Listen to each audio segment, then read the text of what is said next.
Selamat pagi saudara dan sahabat dimanapun Anda berada. Senang berjumpa di dalam One Verse a Day. Kita mau merenungkan firman Tuhan hari ini, tapi sebelumnya marilah kita berdoa. Ya Allah, kami sungguh bersyukur untuk hari baru yang Tuhan beri, untuk kekuatan iman, pengharapan di dalam Tuhan. Kami mau belajar dan merenungkan firman-Mu hari ini. Biarlah Engkau hadir, melawat dan menerangi kami semua. Terima kasih Bapa, di dalam Kristus kami berdoa. Amin. Saudara, firman Tuhan hari ini dari Matius 5 ayat 13. Kamu adalah garam dunia.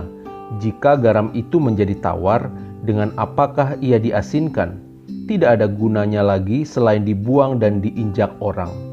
Saudara, dalam Matius pasal 5 sampai pasal 7, pengajaran Yesus ini sering disebut atau dikenal dengan khotbah di bukit. Karena ia mengajarkannya kepada murid-murid di atas bukit. Dalam khotbah di bukit ini, Yesus banyak berbicara tentang hal-hal praktis seperti doa, perkawinan dan perceraian, masalah uang dan kekhawatiran, serta berbagai nasihat dan kebijaksanaan. Saudara, di dalam ayat bacaan kita hari ini, Yesus mengajarkan pengikutnya untuk menjadi garam. Garam digunakan untuk memberi cita rasa pada makanan dan mengawetkannya agar tidak cepat busuk. Yesus mengajar para pengikutnya agar senantiasa membantu orang lain, sebagaimana garam membantu makanan untuk bisa menjadi lezat dan juga bisa awet. Saudara, ketika seseorang memiliki sesuatu, tetapi jika itu hanya digunakan untuk kepentingan diri sendiri, bisa dikatakan bahwa itu tidak ada gunanya. Ketika seseorang memiliki berbagai talenta dan kemampuan yang luar biasa, tetapi itu tidak pernah digunakan untuk menolong orang lain, maka itu pun tidak ada manfaatnya. Sama seperti garam, dia akan bermanfaat jika rasa asinnya masih terasa. Makanya ia dapat bermanfaat. Tetapi meskipun banyak sekali garam yang dihasilkan, bertumpuk-tumpuk sampai bergunung-gunung banyaknya, tetapi kalau ia hambar, maka itu semua tidak ada gunanya. Jika garam itu menjadi tawar, dengan apakah ia diasinkan? Karena satu-satunya yang dapat mengasinkan sesuatu adalah garam. Jadi jika satu-satunya benda yang dapat mengasinkan itu tidak dapat lagi berfungsi mengasinkan, maka tidak ada lagi gunanya. Tidak ada lagi gunanya selain dibuang dan diinjak orang. Ia menjadi sampah yang tidak berharga.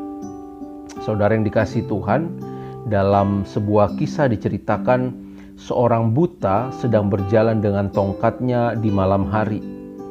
Di tangan kanannya ia memegang tongkat, sementara tangan kirinya ia membawa lampu. Pemandangan ini mengherankan bagi seorang pria yang kebetulan melihatnya. Karena penasaran, pria itu bertanya, "Mengapa Anda berjalan membawa lampu?" Orang buta itu menjawab, "Sebagai penerangan." Lalu dengan heran pria itu bertanya lagi, "Tetapi bukankah Anda buta dan tetap tidak bisa melihat jalan meskipun ada lampu penerangan?" Orang buta itu tersenyum sambil menjawab, "Meskipun saya tidak bisa melihat, orang lain bisa melihatnya. Selain membuat jalanan menjadi terang, hal ini juga menghindarkan orang lain untuk tidak menabrak saya." Saudara, Tuhan Yesus mengingatkan kita hari ini bahwa saudara dan saya adalah garam bagi dunia ini. Kalau hidup kita diibaratkan seperti garam, itu berarti bahwa hidup kita memiliki sesuatu untuk diberikan. Seperti garam, ia menjadi berguna ketika ia digunakan untuk membantu makanan lebih terasa. Demikian juga hidup kita, saudara. Jika kita memiliki sesuatu yang sesungguhnya merupakan pemberian Tuhan, itu pun dalam rangka membantu sesama kita yang membutuhkan.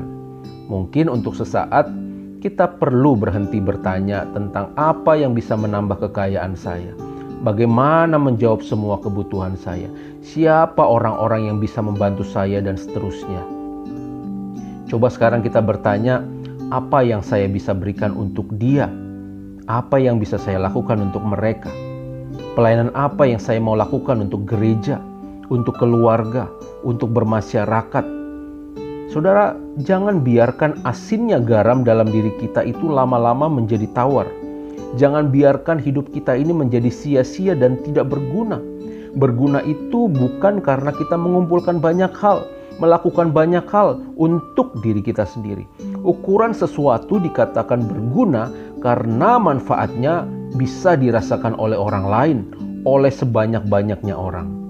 Sahabat, kalau saat ini kita merasa belum dapat berguna untuk banyak orang, mulailah berguna untuk satu orang dulu. Cari satu orang di sekitar kita dan lakukan sesuatu yang bermanfaat, yang bisa menjawab kebutuhannya. Lihatlah betapa garam dalam hidup kita itu akan membuat hidup orang lain menjadi lebih terasa. Kiranya Tuhan menerangi dan memampukan kita semua di dalam memenuhi panggilan tersebut. Amin. Mari kita berdoa. Ya Allah, kami sungguh bersyukur untuk firman Tuhan yang boleh kami dengar dan kami renungkan. Kami diingatkan hari ini agar kami boleh hidup di tengah-tengah dunia ini dengan membantu sesama kami. Garam asin yang ada di dalam hidup kami itu boleh dirasakan oleh sekeliling kami. Biarlah Bapa berikan kami kerendahan hati, berikan kami kemurahan hati untuk tidak terlalu sibuk memikirkan diri kami sendiri, tetapi mulai melihat apa yang orang lain butuhkan. Kami percaya hidup ini juga cukup untuk bisa diberikan bagi orang lain. Terima kasih Bapa, kami berdoa di dalam nama Tuhan Yesus. Amin. Tuhan memberkati kita semua, saudara.